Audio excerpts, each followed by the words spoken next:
Assalamualaikum warahmatullahi wabarakatuh. Saya Nanda Farah dari program studi fisioterapi Universitas Indonesia. Di video kali ini, saya akan mendemonstrasikan bagaimana cara pemeriksaan 12 saraf kranial.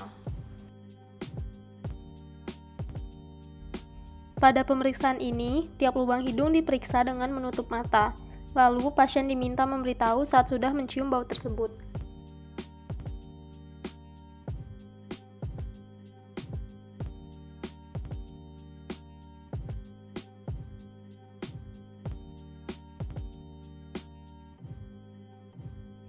Pada pemeriksaan ini, pasien diminta untuk melihat mata pemeriksa. Lalu, pemeriksa memposisikan tangan pada kuadran dan pasien diinstruksikan untuk mengindikasi jari yang bergerak. Pada pemeriksaan ini, pasien diminta melirik terus ke satu arah, misalnya ke kanan, ke kiri, ke atas, ke bawah, selama jangka waktu 5 atau 6 detik. Jika ada nistagmus, hal ini akan terlihat dalam jangka waktu tersebut.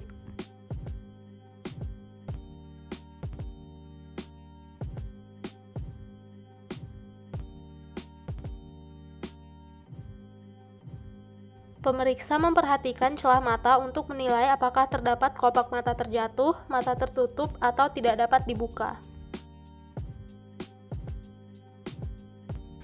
Pemeriksa menginstruksikan pasien untuk memejamkan mata, lalu memberikan rangsangan berupa benda tumpul dan tajam pada dahi, pipi, dan rahang bawah pasien. Lalu, pemeriksa menanyakan pasien mengenai sensasi, apakah rangsangan yang diterima dapat dirasakan, dan apa jenis rangsangannya. Jika pasien dapat menerjemahkan rangsangan sensasi yang diberikan, maka tidak ada gangguan pada nervus trigeminus.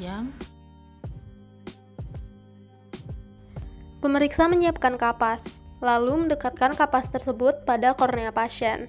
Jika pasien dapat menutup mata ketika kapas mendekati mata, maka refleks pasien normal dan tidak ada gangguan. Pemeriksa menginstruksikan pasien untuk sedikit membuka mulutnya. Lalu, pemeriksa menempatkan satu jarinya melintang pada bagian tengah dagu pasien. Pemeriksa memukul jarinya dengan hammer, dan jika pasien menutup rahangnya dengan hebat, maka dapat dikategorikan abnormal.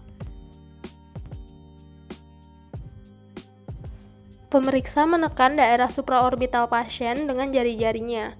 Jika pasien tidak dapat menutup mata, maka dapat dikategorikan abnormal.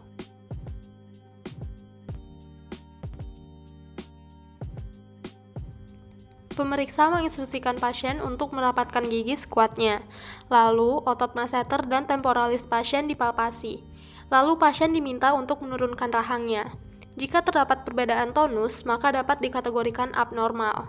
Jika ketika rahang diturunkan terjadi asimetris dagu, maka telah terjadi lesi.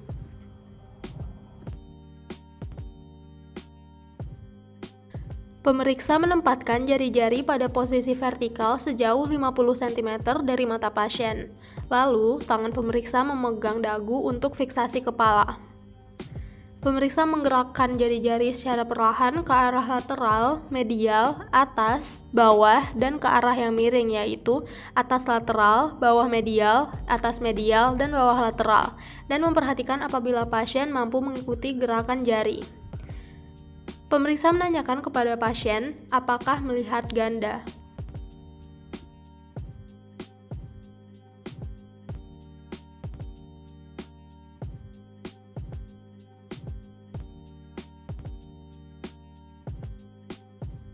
Perhatikan wajah kiri dan kanan pasien, seperti lipatan dahi, tinggi alis, lebar celah mata, lipatan kulit nasolabial, dan sudut mulut. Lalu, pasien diminta mengangkat alis dan mengerutkan dahi. Lalu, pasien diminta untuk memejamkan mata, lalu membuka mata. Setelah itu, pasien diminta untuk menyeringai atau menunjukkan gigi, mencucurkan bibir atau bersiul, dan menggemukkan pipi.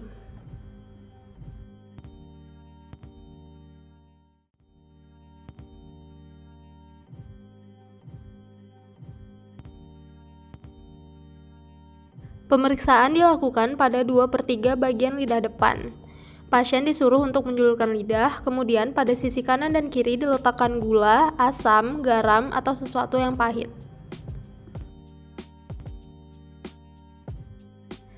Pada pemeriksaan ini, Telinga yang tidak diperiksa ditutup.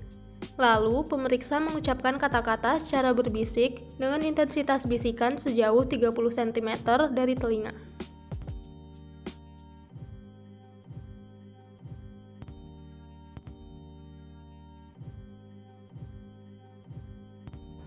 Pasien diminta membuka mulut dan mengatakan huruf A. Pada saat mengucapkan huruf A, dinding faring terangkat, sedang yang lumpuh tertinggal dan tampak uvula tidak simetris, tetapi tampak miring tertarik ke sisi yang sehat. Pemeriksa meraba dinding faring kanan dan kiri. Bila ada gangguan sensibilitas, maka tidak terjadi refleks muntah. Pasien diminta untuk menjulurkan lidah. Bila lidah dijulurkan, maka lidah akan membelok ke sisi yang sakit. Lihat apakah ada atrofi atau fasikulasi pada otot lidah. Kekuatan otot lidah dapat diperiksa dengan menekan lidah ke samping pada pipi dan dibandingkan kekuatannya pada kedua sisi pipi. Pemeriksaan tonus otot trapezius dilakukan dengan cara menekan pundak pasien lalu diminta untuk mengangkat pundaknya.